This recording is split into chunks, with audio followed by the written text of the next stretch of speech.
Season 3 is underway. I am blasting all of my alts, and I thought it would be a fun time to kind of talk about some of the best changes to all the healers in Season 3. So, what we're going to be doing today is talking about 3 changes that happened in Season 3, whether they're large, massive, like tier sets, or just tiny little tweaks to talents.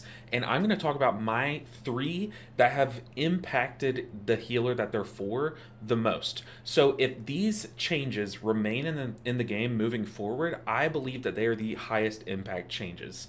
So, without further ado, I do want to say that these videos are only as good as the discussion down below because this is just my opinion of the 3 that I think are the highest impact.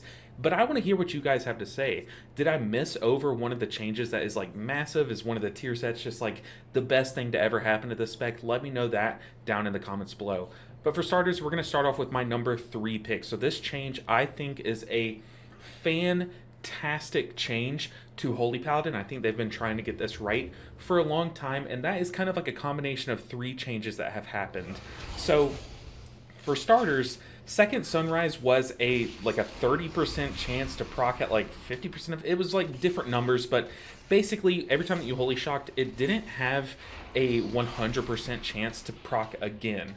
It just had like a chance to proc again, so it was like you're flipping a coin, right? But now they've made Second Sunrise a guaranteed, basically a 15% bonus to your Holy Shocks. However, the way that this works is that Holy Shock will hit twice every time, just the second one will be at 15% effectiveness, something around those lines. Where this comes into play is with Infusion of Light. So Infusion of Light is a proc, let's go ahead and look it up, that when you Holy Shock, you have a chance to buff your next spell among these 3 spells. Normally, you would just use these on Judgments, like basically since I can remember, you just use these on Judgments. Maybe you used to use these to empower like Holy Lights at some point. However, Flash of Light was kind of like the ugly stepchild that you would never use it on.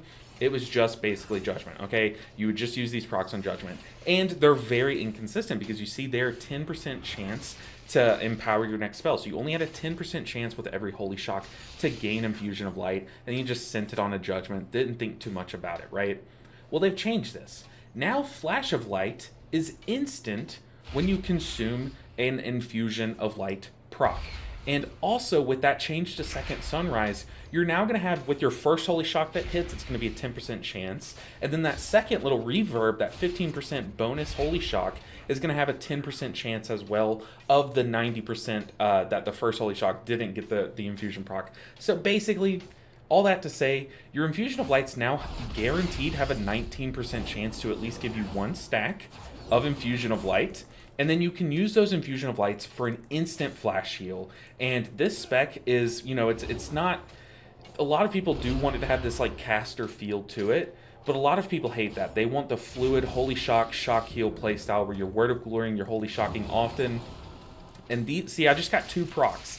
That's a 0.9% chance to happen, by the way. Because the first Holy Shock that hit gave me a stack of Infusion of Light, and then the second one did too. But now you have these shock heals that you can do on the move with your flash heals, or Flash of Lights.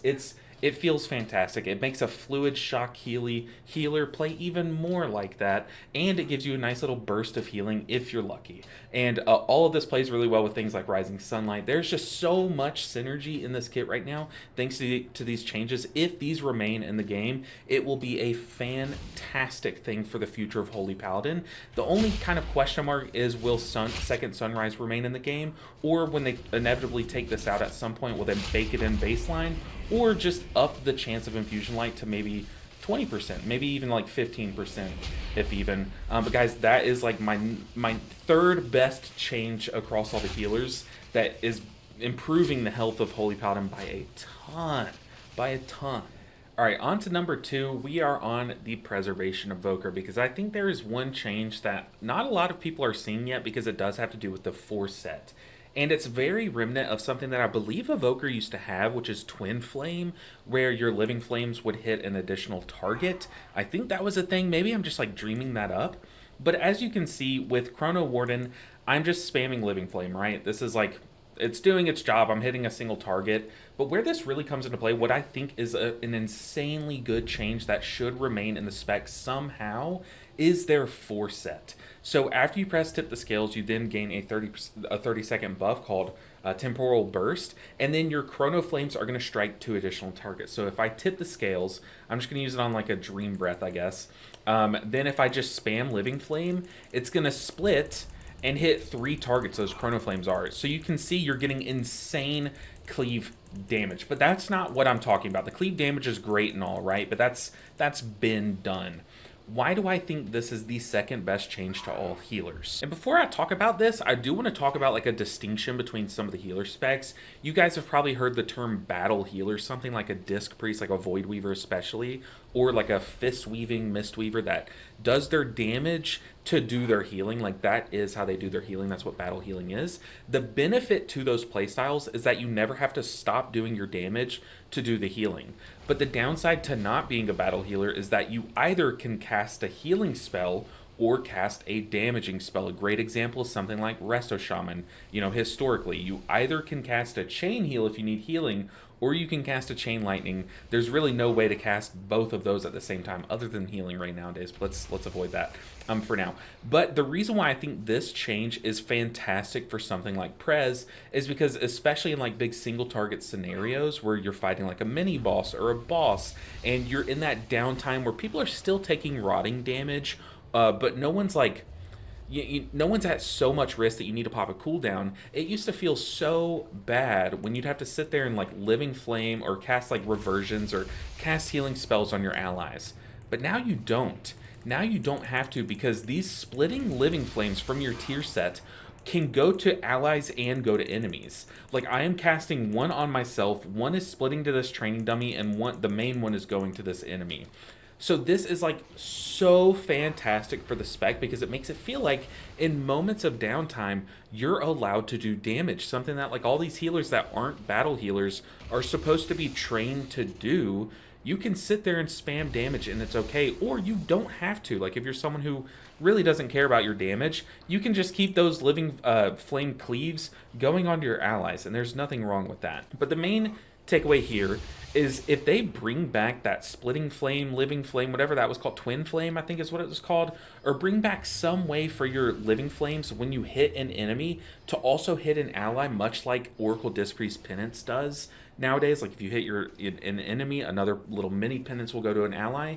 That would make this spec feel so much better, so much less punishing in those moments of like minor damage where you kind of have to spot heal. But yeah, this change, this 4-set has made this spec night and day, like night and day from what it was in Season 2. Like I cannot wait to get this 4-set on live. Currently I'm on PTR right now, but this 4-set's fantastic. That effect is fantastic, and yeah, somehow bake this into the kit because it's amazing. Now I want to talk about an honorable mention, and I hope that a lot of you guys will agree with me on this one. I think you will.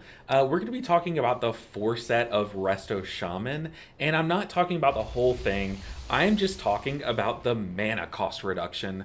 Why does it take a 4-set to fix the mana problems of this spec? I mean, how many seasons have we gone where you have to drink so much in a dungeon on specifically this spec, and then finally a tier set comes in and it's just like, oh hey, for 8 seconds you get 25% reduced mana, go have fun and actually play a healer with balanced mana changes. Like what? Why? Just fix the mana. Fix the mana going forward. Take it even off of this tier set. Just give it baseline to the spec. What are we doing? The next honorable mention that I want to talk about has us on our Mistweaver Monk, and it has to do with the Master of Harmony tier set. Ooh, Master of Harmony tier set. The big thing here, the reason why I made this on the honorable mentions, is because it adds healing to your Tiger Palm. Your Tiger Palm feels so bad to press, or at least it used to, but with the Master of Harmony tier set, it actually feels really good to press Tiger Palm because it has an AoE heal attached to it. Yes, it does a little AoE pop of damage. It's barely anything. But the biggest thing is now your Tiger Palm is less of like a dead global to set up your next few globals, and it actually pulls its weight. Very good. But moving on to the final change, look, a lot of you guys are going to say that I'm biased to Mistweaver. Knowing that you guys are going to hit me with that in the comments, which I know someone's already typing it.